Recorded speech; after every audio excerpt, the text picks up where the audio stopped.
प्रिय दर्शकों, सुख समृद्धि विज्ञान चैनल में आपका हार्दिक स्वागत है। हमने 7 संस्कार पारद के आपको बताए। अब 8वां संस्कार मैं आपको बताने जा रहा हूँ। इस संस्कार का नाम दीपन संस्कार है और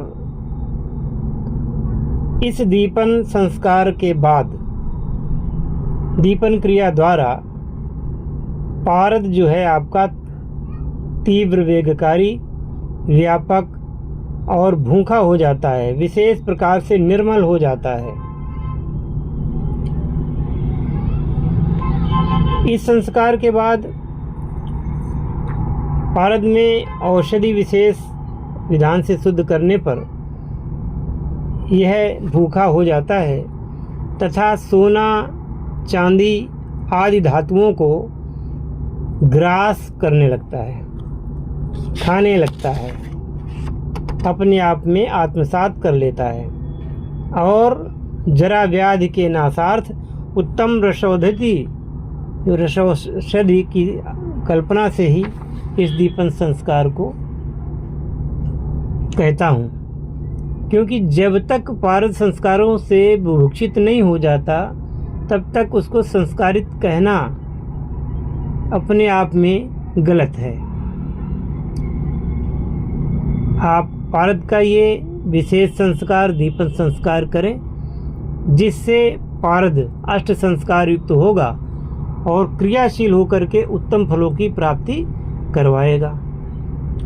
अब मैं आपको इसका विधान कहता हूँ। इसमें आपको तीनों प्रकार के क्षार लेने हैं: जवाखार यानी युवक्षार, सुहागा और सज्जी खार। ये तीनों खार लेने हैं। 5 प्रकार के नून लेने हैं, यानी कि नमक, फिटकरी, कशीश, सेंधने की जड़ ले लें, स्वर्ण पुष्पी, केतकी, मिर्च, विदारी कंद, शहद, अग्निमंथन अरणी जो होती है ना वो लेनी है, और एलोवेरा, जयंती, गिरकर्णिका, काकजंगा यानी जिसको कौवा ठोड़ी कहते हैं,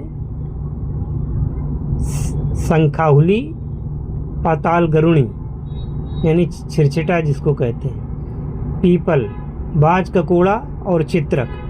ये औषधियाँ इनको ले करके जितनी ज़्यादा से ज़्यादा हो सकें औषधियाँ इकट्ठा करें। एक आध कम रह जाए तो कोई बात नहीं, लेकिन कोशिश करें कि सारी चीज़ें पंसार की दुकान से ले आवें। और पारद के साथ एक दिन कांजी के रस में पीसें। पहले कांजी के रस में एक दिन पीसना है, पूरे एक दिन। फिर उसको पोटली में बांधकर इन्हीं औषधियों के रसों से भरे हुए घड़े में, यानी कि इनकी पिष्टी भी बनानी है और इन्हीं औषधियों के रसों से भरे हुए घड़े में दोला यंत्र द्वारा 3 दिन तक जब आप पकाएंगे तो यह पारद बुभुक्षित होता है। ये प्रिय दर्शकों, इसका दूसरा भी रूप में कह देता हूँ, यानी कि ये इतनी चीज़ें अगर इकट्ठा न कर पावें तो एक दूसरा तरीका भी है। तो इसमें क्या करना है, दूसरे तरीके में चित्रक के रस तथा कांजी में पारद को 3 दिन तक अगर सेवन कर लेते हैं तो पारा प्रदीप्त होता है और इस प्रक्रिया में आप सफल होते हैं। केवल इससे भी काम चल जाएगा, लेकिन अगर पहली विधि आप कर लेते हैं, उसमें भले ही 1-2 दवाइयाँ कम हो जाएं तो भी चलेगा। तो ये दोनों विधियाँ, ये भी दोनों विधियाँ, कोई भी विधि आप कर सकते हैं। तो अब मैंने आपको पारद के अष्ट संस्कार बता दिए हैं। आशा है कि आप इन अष्ट संस्कारों के द्वारा पारद को शुद्ध करके अपने जीवन में पारद के चमत्कारों को देखेंगे।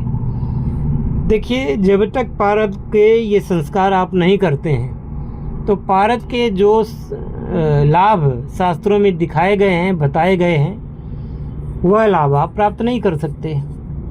इन संस्कारों के द्वारा ही पारद में वो तेज आता है कि अगर इसका शिवलिंग बना दिया जाए, इसकी कोई मूर्ति बना दी जाए, तो वो जीवित की तरह काम कर दिए। मतलब उसके सामने कोई भी आप प्रार्थना करते हैं तो वो भगवान तक जल्दी पहुंचती है और उसकी आपकी मनोकामना शीघ्र पूर्ण होती है। तो अगर चमत्कारी पारा बनाना है, सिद्धकरण वाला पारा बनाना है, तो आपको ये सारे संस्कार करने चाहिए।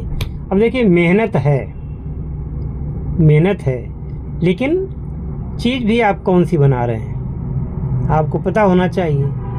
अब जैसे हमने एक वीडियो, उसमें ऑडियो रिकॉर्डिंग थी मिश्रा जी की, उसमें कहा था कि वो पारद का भक्षण करते हैं, तो वो अष्ट संस्कार युक्त पारद का ही भक्षण करते हैं। अगर इसका अष्ट संस्कार नहीं किया होता तो वही पारा इनके लिए जहर हो जाता। अष्ट संस्कार करने के बाद में पारा अमृत तत्व को प्राप्त होता है और ऐसा पारा व्यक्ति को दीर्घायु निरोग बनाने में सफल होता है। तथा यदि इसका धातुवाद में प्रयोग किया जाए तो धातुवाद में यानी कि सोना चांदी के कार्य में भी इस पारे का विशेष महत्व होता है। आशा है कि आप सभी लोग इस तथ्य को अच्छी तरीके से समझ गए होंगे और तदनुसार काम करेंगे। जिन दर्शकों को कीमिया सीखना चाहते हैं और बहुत वर्षों से लगे हुए हैं, अभी तक उन्होंने कीमिया में सफलता प्राप्त नहीं की है, ऐसे लोग संपर्क करें और हमारे डिस्क्रिप्शन में आपको मिल जाएगा नंबर, जहां से आप व्हाट्सएप करेंगे तो आपको ग्रीटिंग मैसेज मिलेगा।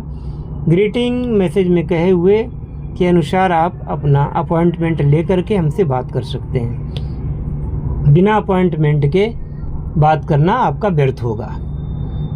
मैं बहुत अच्छी मीठी बातें नहीं करता, मैं वो बातें करता हूँ जिनसे कि जो मिठास बने अंत में वो हमेशा कायम रहे। किसी प्रकार का धोखा नहीं और किसी प्रकार की कोई चालाकी नहीं, ना आपकी तरफ से ना हमारी तरफ से। तो ये अष्ट संस्कार आपके इस प्रकार से होते हैं, आज मैंने समझा दिए।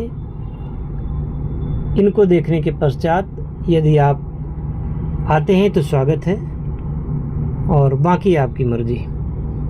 जय श्री राम, जय शिव शंकर, जय भोलेनाथ, हर हर महादेव।